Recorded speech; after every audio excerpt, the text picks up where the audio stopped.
Alrighty, part two. You may notice I probably look different, maybe not. I had to go brush my teeth. My dinner was sitting in my mouth, and I'm one of those people who gets things stuck like plaque really easily, really fast. So whenever I eat food, a couple hours later, automatically is the bad breath, and it's awful. And talking with bad breath was just awful. I hated tasting it. Um, I know this is probably TMI, but everyone has to brush their teeth. Everyone who has teeth anyway. So I don't really think it's that much of a personal matter. And then I brushed my hair. So anyway, I forgot to mention a couple things in part one. I have a best friend who lives up in Canada, and we have seen each other a couple times, and we've been friends for almost 4 years now. And we haven't seen each other in almost 2 years. I was planning on visiting him on Valentine's Day, but then some family stuff came up, and I was like, yeah, listen, I can't come up. I'm sorry. I got to take care of this. And he was completely understanding. But then the borders closed not that much later. So it was really upsetting because I had no idea when I was going to see him again, and the borders still are closed. So yeah, anyway, I'm going to tell you guys every bad thing that happened, some good things, and then I'll tell you the lesson at the end of it. So that was another thing that really suckish that happened in February of 2020 in the quarantine times. So I still haven't been able to see him, but we're still in contact. We still, video chat and stuff like that. So it'll just be really worth it when I see him up in Canada when the borders do open up. I will appreciate the visit much more than I normally would. I mean, I would always appreciate the visit, but now that I have been forced to actually not visit, now that it's a thing that I have to wait, my cat's smelling my phone. Now it's a thing that I have to wait, I'm going to appreciate it much more when I get to see him. Okay. I would appreciate seeing him anyway, but now I'm really going to appreciate it. I'm going to feel like the luckiest girl ever. So, fast forward, I'm in June. Okay, so yes, my cousin passing away. I decided to go visit my cousins with some of my stimulus money, and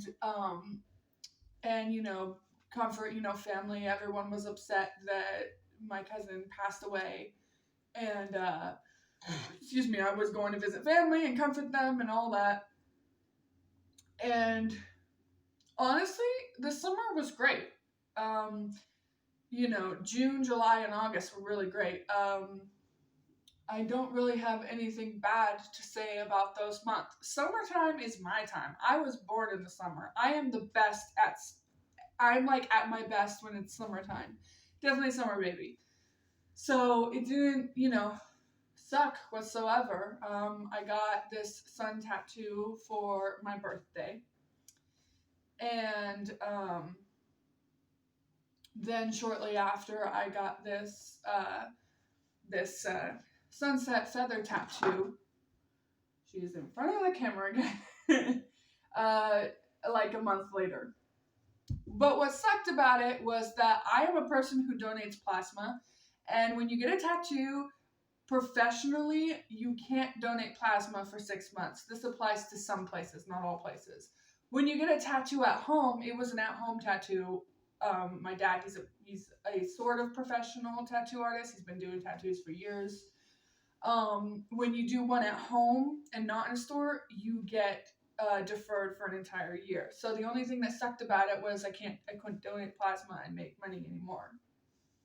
And my stimulus was long gone because I was helping my family. I was getting my family birthday presents. I was getting bus tickets so I could go travel and see my family. And I was, recklessly spending it on myself and paying bills. And it was gone in a flash. So I learned not to do that with the second stimulus that's going to be coming around. So fast forward to October. No, not October. September. I tried to move in to a different place and it didn't work out. And that's totally okay because it made me realize that the universe wants me here to fix my mistakes and go back to school here. So I am trying so hard. It's really hard to do this. But I'm trying, guys.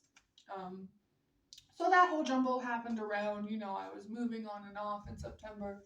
And then October comes around and it was really nice because I got to see one of my cousins.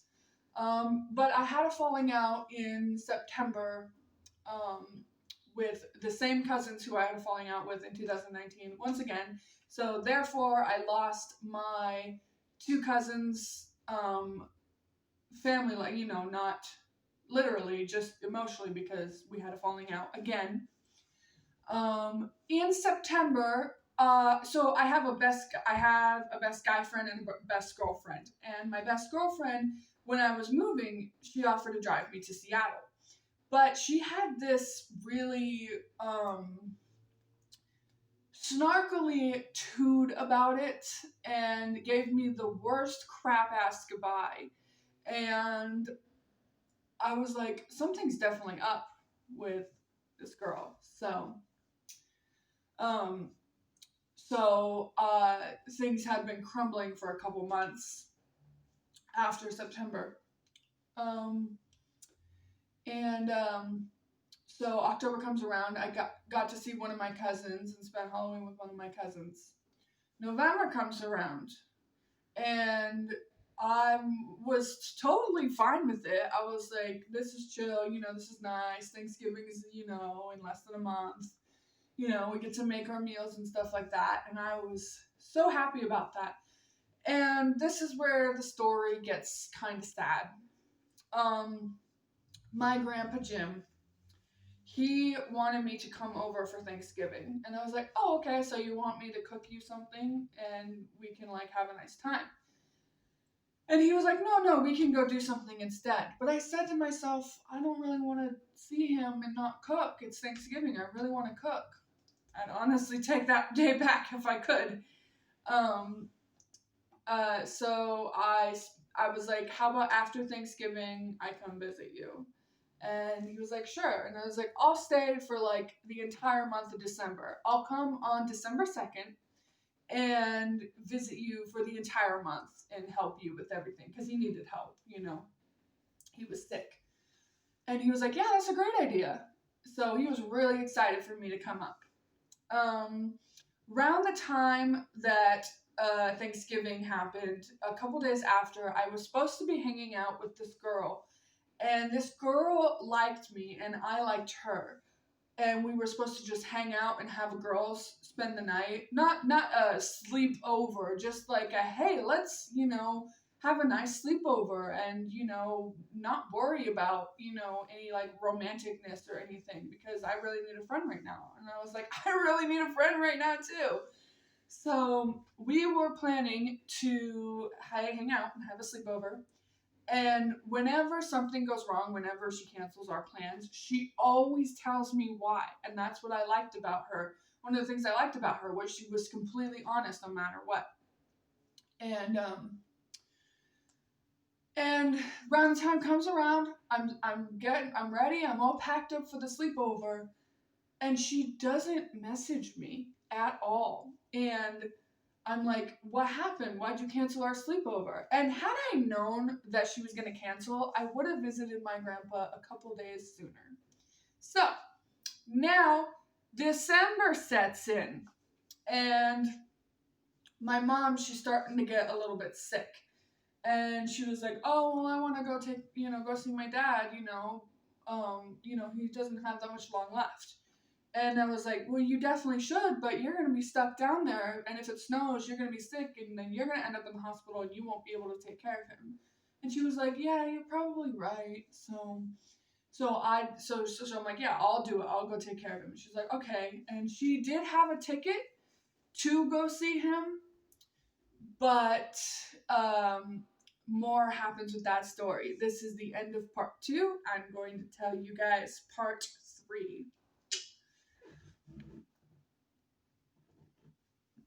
Yeah.